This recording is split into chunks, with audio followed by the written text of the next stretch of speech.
All right, thank you, Amy. Hi, everybody. Welcome to our presentation.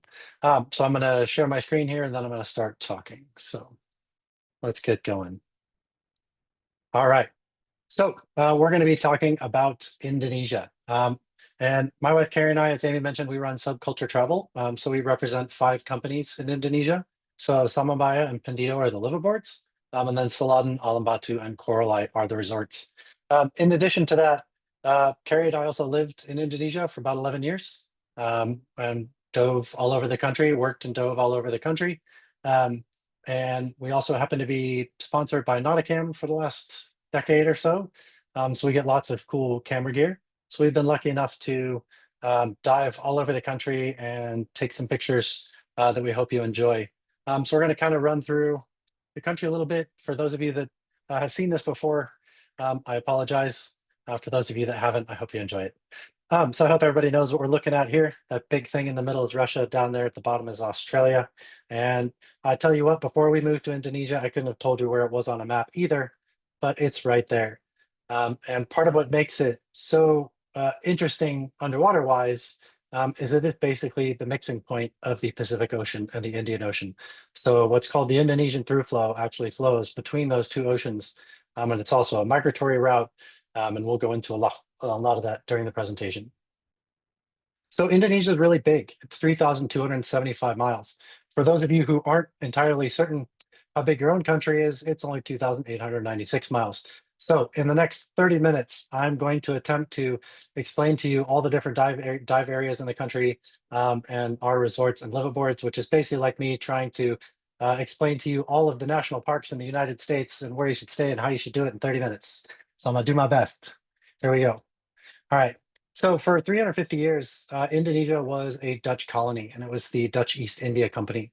And that was up until the Second World War. During the Second World War, the Japanese occupied the majority of the country. And after the Second World War, the Indonesians fought a war of independence as the Dutch tried to reassert control. And in 1949, the UN finally recognized the country of Indonesia. And it was actually the US's Dean Acheson who finally convinced the Dutch that they should give Indonesia independence. So yeah, yes. 700, that's the number of indigenous languages still in use in the country. Some 200 of those are actually still written, but there is a national language, Bahasa Indonesia, which they have done an amazing job of spreading throughout the country. So pretty much everywhere you go, there is the unifying language. 280 million, that's the current population of Indonesia. And 60% of them live on one island, and that's the island of Java. And that's the island that has Jakarta on it. So this is Borobudur. This is the largest Buddhist temple in Indonesia. We sort of call it the Indonesian Angkor Wat. It's a beautiful trip you could do from Bali. It's kind of cool. You actually arrive before you depart because it's a 45-minute flight with a 1-hour time difference. So it's super easy to get to. 17,000, that's the estimated number of islands in Indonesia. They're currently recounting that. So hopefully in the next few years, we'll actually know how many there really are. So we're going to start our tour off down here in Bali in the south part of the country. And you can see some typical Bali scenes. So one of the things that makes Bali unique is it is Hindu. Freedom of religion is guaranteed in the Constitution of Indonesia. Indonesia is majority Muslim, but there's a large Christian population. But Bali and parts of Lombok and East Java are unique in that they're Hindu. So Bali is well known, of course, for the temples, the rice terraces. It's a not super big island. So you fly into Denpasar, which is in the southern part of the island. And our resort, AlamBatu, is up here on the northeast coast, which is where the majority of the island diving on the island is. So here you can see the resort, and you can see how nice and remote and idyllic it is up there. And part of what makes AlamBatu unique is into Lembeh, which is sort of on the left side of your screen down the way towards those other set of mountains there, which is the majority of dive resorts in this part of Bali are. AlamBatu is not behind a seawall. It actually sticks out a little bit into the water, and we have a beautiful dining area out there on the front. And we are allowed to have boats because we are outside of Lembeh. We're actually in the town of Kubu, so we can dive all the same sites as them, but we get to dive them from boat. Into Lembeh, they are all restricted to shore diving. And we also have some other sites that we can do that are not shore accessible. So you can see the beautiful outside dining area there out on the rocks, the infinity pool, and our beautiful new dive boats. So the diving in Bali is predominantly known for its macro, and macro specifically nudibranchs. There have been over 1,000 different species of nudibranchs identified on the north coast of Bali. They come in all different shapes, sizes, colors, and they vary throughout the year. So every time you go, you see different ones. So we were just there. We got home, I think, a week ago, and we saw some that we've never seen before, because they do change over time. Some come, some go, new ones show up. This is one of my favorite creatures, and these things, it's just rotten with harlequin shrimp there. We probably had 6 or 7 this last time we were there. And they're my favorite because they look so cool, but they're actually a little bit cruel. So what they do is they actually feed on sea stars, and they will inject the sea star with a toxin which paralyzes it, bring it back to its little hole, and consume the sea star while it's still alive. But they look really pretty, so I think it's okay. Ghost pipefish. There are tons of ghost pipefish. So these are benthics. So they live along the bottom, and they change the different species have different patterns to match their environment. So this is the robust, and it turns to hang out around algae, which takes algae and grass, which tends to take a similar appearance. Lots of cool frogfish there. Um, and we also have some great blackwater. Just off the resort, we don't need to go too far, maybe half a mile out, and it's deep enough to do some awesome blackwater. So as long as it's calm enough, we'll head out, do some great blackwater dives as well. Um, it's not just macro. The house reef is beautiful. It's about the size of 2 football fields. And it's got soft coral, hard corals, sand, sponges. We've got lots of turtles there. And then into Lembeh itself is the Wreck of the Liberty, which is a pretty famous wreck, which also has lots and lots of growth on it. I'd say it's more of a reef than a wreck at this point. And we get to go there super early with the boats. So we kind of beat the rush of the shore divers. And it's also a little more convenient. We don't have to swim out. One of the other things that Bali's known for, but it's not actually on Bali, it's on the island next door in Nusa Penida, are these guys, which are ocean sunfish or mola molas. There's a cleaning station for them there.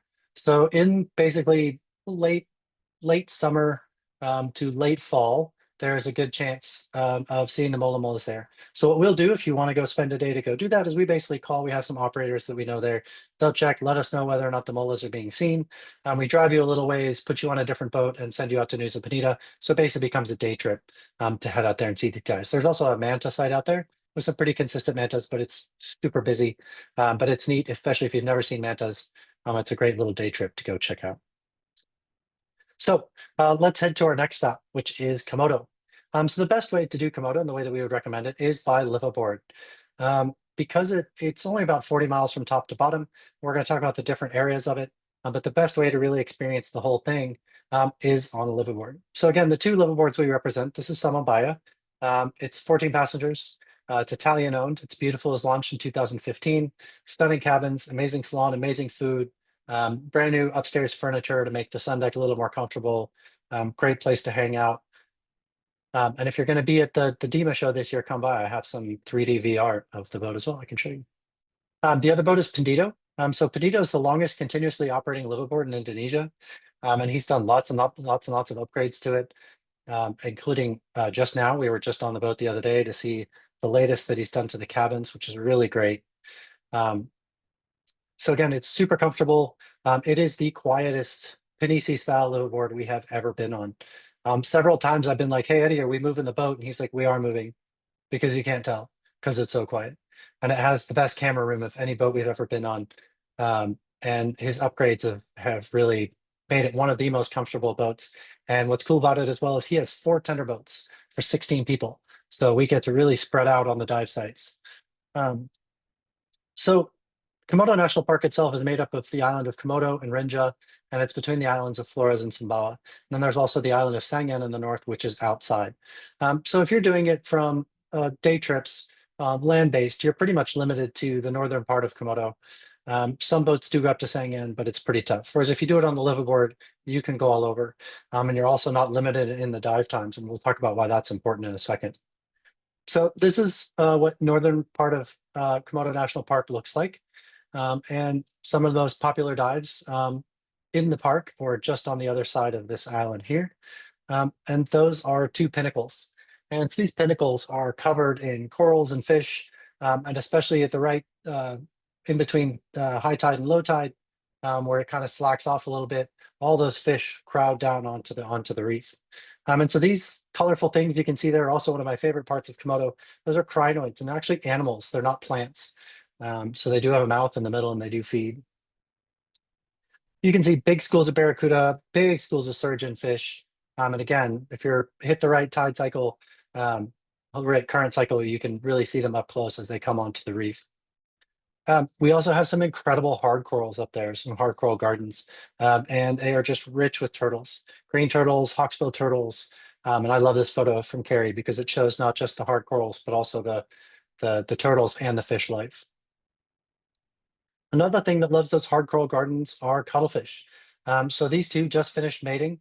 This is the male in the front, kind of standing guard over the female who's in the back. And you can see the female in the back left there.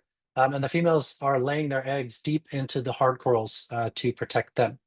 But of course, nature finds a way. There is a fish, the long-nosed butterfly fish, that has developed you got it, long nose, that it can actually stick its nose in there and eat some of the eggs, but they still manage. There's enough of them out there to keep it going. But that's a really cool, pretty consistent encounter that you can have there.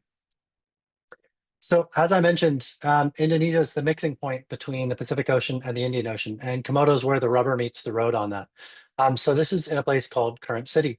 This is one of the most popular dive sites in Komodo. It's called Batu Bolong, which means rock with a hole in it.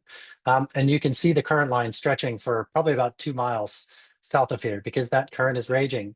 And yes, we're diving there. You can see the tender boats, but we're diving on the backside of the rock.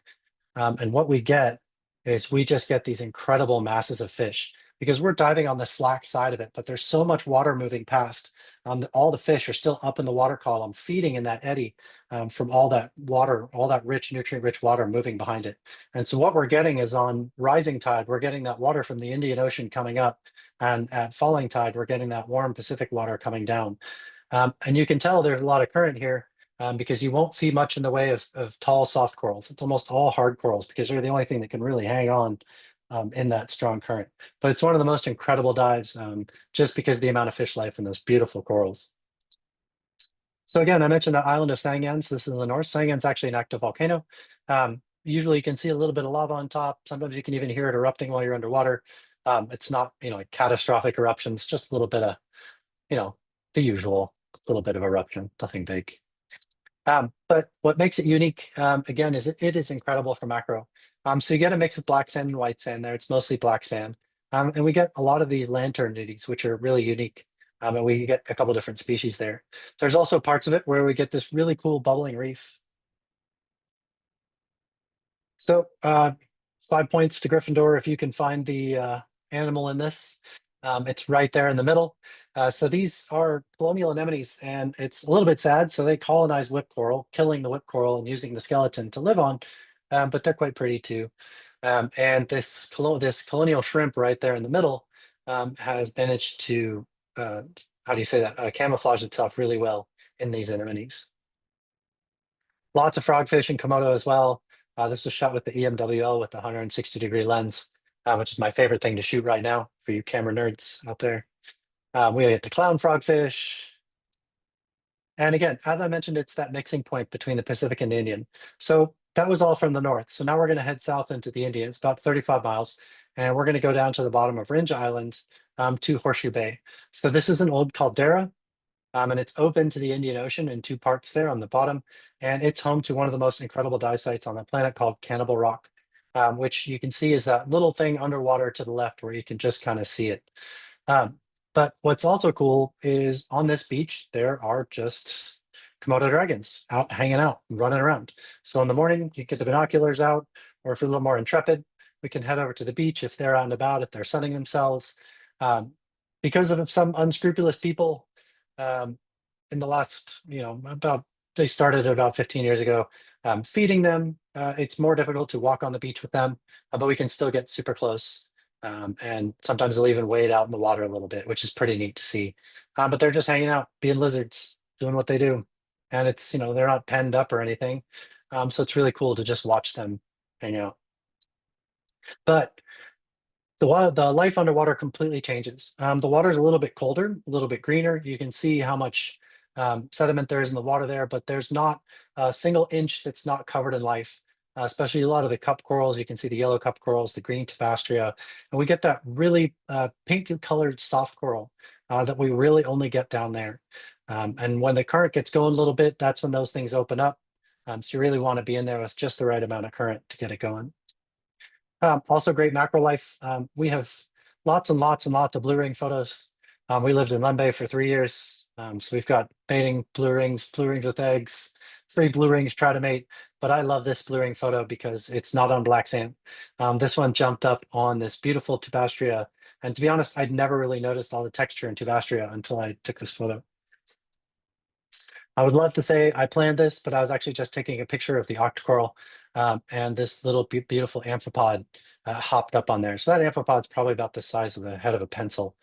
Um, and they sometimes are all over the place. Sometimes you got to work really hard to find them. They're all different colors. They're really beautiful, but it's a very unique thing to Southern Komodo. We can also find them in Bali, but they're a totally different color. There's also these fire urchins there, and they've got a couple cool things living on there. These are a pair of Coleman shrimp and also zebra crabs, which are a neat thing to see. Again, EMWL, great thing, lots of fun. And our favorite nudie, we call this the Carrie nudie, named after Carrie. It's actually called a Miamira, but it is the prettiest nudibranch, hence it's named after my wife. It's the prettiest nudibranch, and if you see it, you get a prize. You would think this would be super easy to find based on its coloring, but as I mentioned, it's so rich and colorful down there, it's actually quite challenging to find them. Again, EMWL, go get yourself one. So after that, we can pop over to the southern part of Komodo, and there's a really neat site there called Banta Alley. And you can see it's just exposed, open to the Indian Ocean there in the south. And this is what it looks like from above. And it's got two cool things there. It's got a cleaning station, and then right next to the cleaning station, it's got kind of this alley. So we'll go down, we usually drop in the cleaning station, which is usually super calm, and we can drop down to the sand, which is about 70 feet. And the mantas are just chilling and cleaning. And if they're not there, it's because they're in the alley. And in the alley, it starts at about 20, 25 feet, depending on what tide cycle you're in. And the water enters one side and gets shot through to the other. So the mantas just like to hang out in this alley and feed. So you kind of work your way up to the front of it, hook in, and get a pretty good manta show. We also like to get in the afternoons with just snorkel, because then the plankton is risen to the surface, and the mantas will a lot of times just hang around the surface and feed. And if you're carried, they'll come say hi to you very, very close. And snorkeling is generally one of the best ways to have manta experiences in Indo, and we try to do it as much as possible. One of the cool things we can get there are these things: sock puppets, whale sharks. In Sumba Bay on the island of Sumbawa, Sale Bay on the island of Sumbawa, we have these fishing platforms. So at night, they'll put these fishing platforms out. They have lights, and they're trying to catch these little silver fish. And those little silver fish, they then sell to the fishing boats to use as bait. But they figured out that the whale sharks love the little silver fish too, and they will hang out all night. And the fishermen think they're good luck, so they always just kept them around anyway. It used to be they were feeding the whale sharks to keep them around. Then they pretty much figured out that whale sharks, the Indonesian slang term for them is actually ikan bodo, which is stupid fish. They are not super bright. And what they figured out is they can actually just pump fishy water into the water, and the whale sharks will still just hang out. So they're not actually feeding them. They're not penned up or anything like that. The whale sharks come and go as they please. But sometimes you can get 3, 4, 5, 6 of them at a time. And it's really cool to have some nice close encounters. So next up is Alor. Again, great place to go with the liveaboards. This is Wetar Island in Alor, so a little bit greener than Komodo, but still similar topography. One of the cool things, and that you can see in Alor if you go there at the right time of year, is blue whales. So again, the Indonesian through flow is a migratory route for 26 different species of cetacean. And Eddie from Pindito has had numerous whale experts on the boat, and he is by now a blue whale expert. And he will literally say, okay, tomorrow morning we're going to be here at 6 o'clock and there will be blue whales. And we get there at 6 o'clock and there's blue whales hanging out. And he runs specific blue whale itineraries where we can actually get in the water with them, which is pretty neat. And we'll talk about that a little bit later on. Alor is great. It's got some really cool villages that you can go visit, some really traditional villages that are not kitschy. Like, these are villages that still live the traditional lifestyle and like to share it with with visitors. Indonesia is the Ring of Fire. There are lots of volcanoes. This one actually is erupting right now and causing some air traffic problems, but they're cool to look at. What makes Alor, one of the cool things about Alor is this island is a poor island. So the first time we went here to this village, it was because this is our old captain's village. And all the kids came out and started swimming, and they love to have their photograph taken and hang out with you. They make their own goggles. It's coconut wood and Coke bottles, or other glass that they can find. And the adults and the kids are incredible free divers. So they're subsistence fishermen.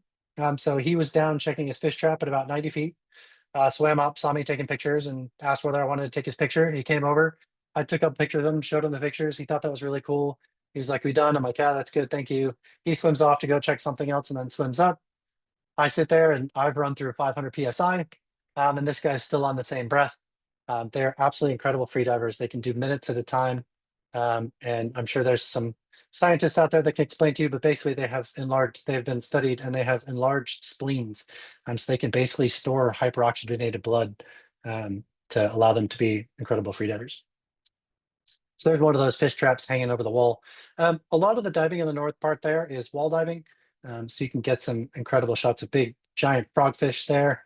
And there's also lots of really big sponges. And there's a little bay down in the south there called Biangabang, and it's got some crazy weird stuff. And this is a very special kind of lionfish called a Gurnard lionfish, because you can see it has fins kind of like a flying Gurnard, but it's a lionfish.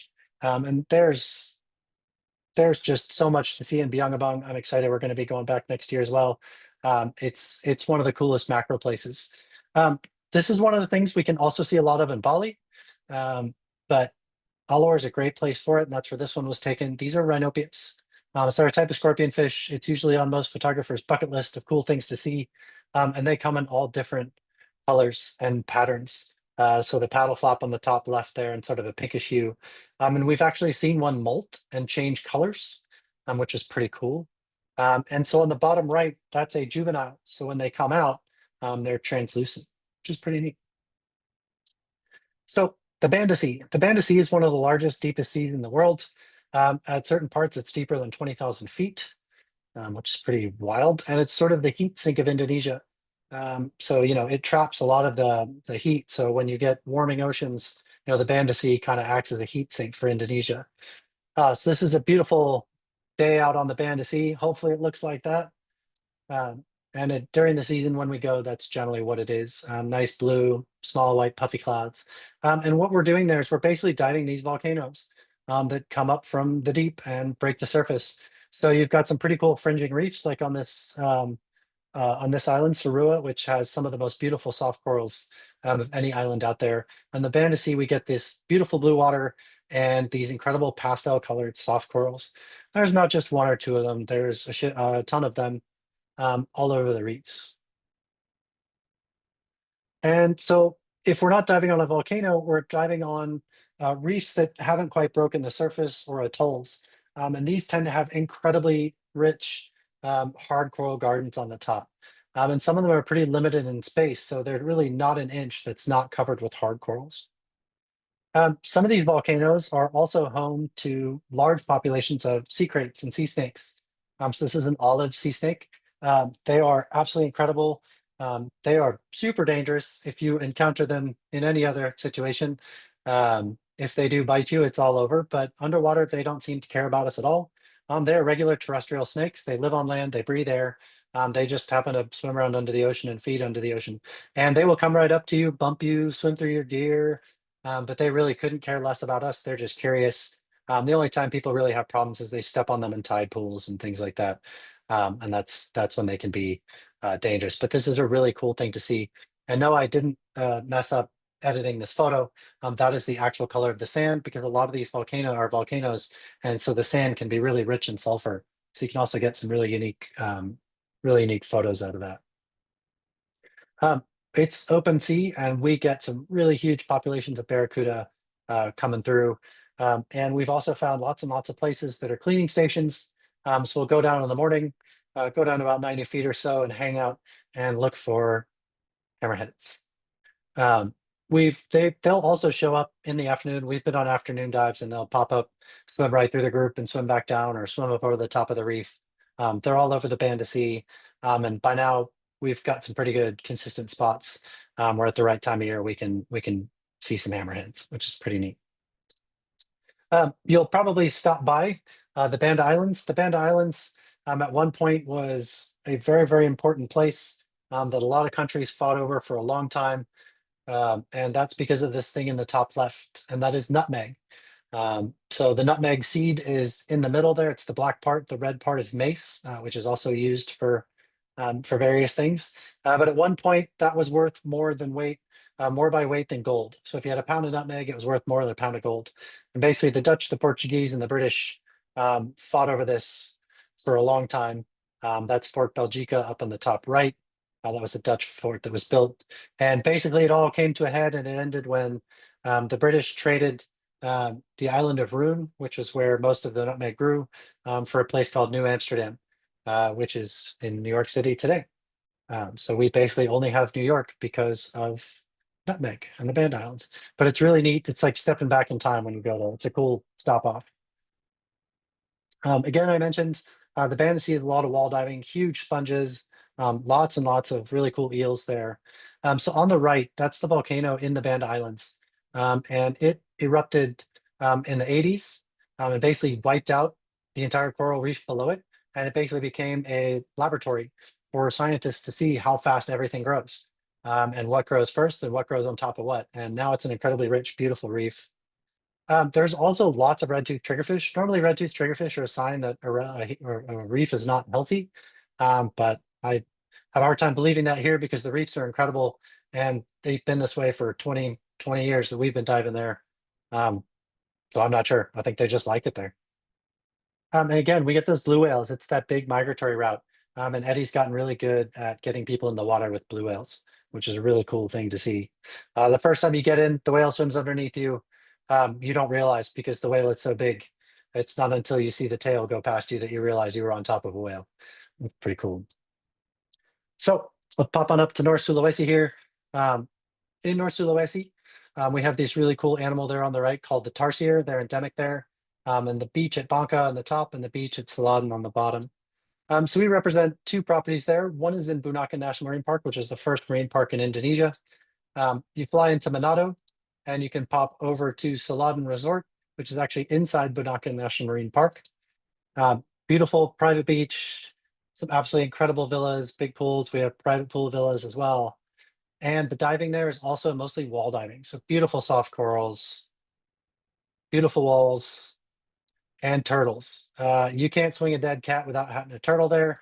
We were just there. We saw 12 turtles on one dive. They are all over the place. There's also large populations of dolphins. They don't really like it when you get in the water with them, but you can go dolphin watching during the day. It's pretty neat to see, and they'll join you on the way to the dive site all the time.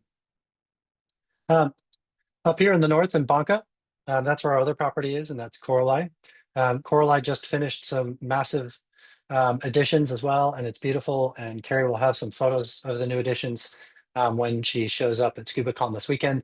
But you can see the bungalows are absolutely stunning. It has a massive private beach, and the diving there is incredible as well. So we can do combinations. You can go between. We have these beautiful boats. Normally, I don't put pictures of toilets in my presentations, but everybody wants to know if they're doing a transfer by boat, is there a toilet? And yes, there's a beautiful toilet on the boat, as well as charging areas for your camera gear. Amazing reefs there. So in Bunaken, it's mostly hard corals, where on the Bangka side, it's a lot of soft corals. And we also get lots and lots of sweepers there for some reason. They just love to hang out in the sponges. Never know what you're going to see under these ledges. You got lots of big coral bommies there with good stuff living underneath it. We also get some big schools of barracuda and also skipjack tuna moving through there. Bangka is also pretty close to a place called Lembeh Strait that some of you may have heard of. And we like to do day trips down there. Some of the cool things you can see there, my particular favorite frogfish there, the hairy frogfish. All sorts of, there's 8 different species of octopus. So mimic octopus, wonderpus. Sorry, I'm going faster because I'm running out of time here. Our coconut octopus, which love hanging out in the bottles and other stuff that ends up on the bottom there in the working harbor. and of course the flamboyant cuttlefish.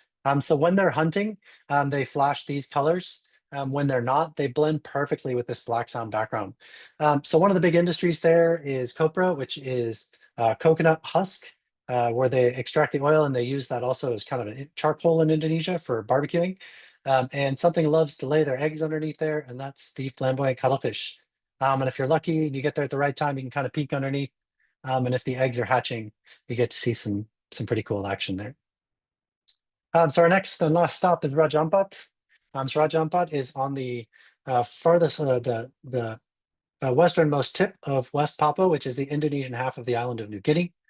It's a pretty typical scene that most people have seen from Raja Ampat. This is on Mount Pindito, so named because Eddie was the first person to climb up there. Eddie used to be a Swiss mountain guide, so he saw a tall hill and said, "I must climb it." And so now we all get to walk up there and get beautiful views. A lot of the islands there are karst uplift, so limestone, and it creates these beautiful bays and island networks. We love to do island tours and go back there and see what's up. And then down in Misul, this is a pretty typical beautiful day out in the Misul Islands in the southern part of Raja Ampat. So when most people think of Raja Ampat, this is what they think of is these beautiful hard corals, and then of course the gorgeous islands topside as well. There are incredible hard corals there. It's not just great for diving, it's amazing for snorkeling, it's amazing for kayaking, paddleboarding. There's carry kayaking right there above some more amazing hard corals. But what most people think of is soft corals, soft corals, soft corals, and fans. Absolutely incredible soft corals and growth. Not a square inch that's not covered in beautiful reef. It's also one of the largest mangrove areas in Indonesia, but also on the planet. And some of them have really clear water and you can swim in there, and there's some amazing hard corals back there as well. One of the unfortunately named but beautiful animals there, this is the sweet lips. And you can get these massive aggregations for them. I'm very proud of this photo because normally there's one asshole that can't face the camera and has to turn out and ruin your shot. I managed at 140 feet to get them all facing the same way. So I'm very proud of that one. But they're really cool, and they love to stack up like this, and it's a really great photo opportunity and a good way to um, to to shoot one of these really cool animals up there. One of the other things we see a lot of up there are wobbegong sharks. So these are a carpet shark. They live on the bottom. They're ambush hunters, so they blend in with the bottom. And they have really sharp, pointy teeth that point backwards, and they'll just jump up and grab stuff that swims by. One day I was very lucky swimming over a barrel sponge. I look in and there was a little baby wobbegong in there. So he's probably about 1.5 feet long. They're super cute. Jellyfish Lake. Some of you have probably been to Palau. You had to carry your stuff and walk and get back in and carry your stuff back. We don't have that problem. All those bays that you saw in the photos there earlier, most of them have these non-stinging jellyfish in them. So we just pick a random bay and go back and hop in, and there's usually some pretty jellyfish. But what I really like is because of those karst hills sticking up, you can get some really neat background with the jungle hanging over the edges of it. It's pretty neat to see. But again, soft corals, soft corals, soft corals. We love the soft corals and fans there. And sometimes you get soft corals and mantas. Indonesia is one of the few places in the planet where reef and oceanic mantas will hang out together on the same dive sites and sometimes at the same time. So this is a mating train, typical stupid men. This is a very pregnant female, but obviously they don't care. They're still chasing her, trying to mate with her. It's unfortunate, you probably can't see it on your screen, but this female is very pregnant, got a big jump on there, but they're still trying to chase her down. Again, snorkeling, great way to have some good manta encounters. These oceanic mantas are big. This is actually kind of a small one, but there's Carrie taking photos. There's lots of cleaning stations where we can go. And you never know when they're just going to swing by and say hi on a dive. Big population of batfish. These are one of the prettiest animals down there, and they are not shy at all. I dive in freediving fins, and they love freediving fins. They'll come up and nibble on the end of your fin while you're swimming around. So I normally have, I wonder why I see flashes behind me, and I'll turn around because I've got a whole school of batfish following me and people photographing it while I'm staring off into the blue trying to find something to take a picture of. And of course, pygmy seahorse. There are several different species, but they're really cool and great to see when you're there. We ask people, unless you, really, really need to, try not to take pictures. Like I don't take pictures of pygmies anymore because Let's just say some guides are rather unscrupulous with how they find them and they can damage the fan, stress out the pygmies. The pygmies can't close their eyes, so the strobes are not great. This was all taken before we knew this was a thing. But so if you really need a pygmy photo, just message me. I'll send you one. You can say it's yours. I don't mind. Not a problem. Certain times of the year, we get these big aggregations of silversides coming by, and they're just incredible. They'll cover the reef. And because these islands are karst, they're kind of mushroom shaped. So the underside is sort of ground down a little bit by the waves. And these silversides love to hang out underneath these ledges. You just kind of get these rivers of silversides. And sometimes there's things that love to feed on those, and those are mobile arrays. So usually if you hang out in one of those schools of silversides, the mobile arrays will come sweeping through, feeding on it if we're super lucky. So anyway, thank you guys very much. I appreciate it. Terima kasih. It's a needed to thank you. I hope you guys enjoyed it. Carrie's coming now, so she can answer all your questions, so I don't give you bad information. But thank you, Amy. Thank you, Ocean First. Thank you, Green Weaver Travel. Thank you guys so much for having us.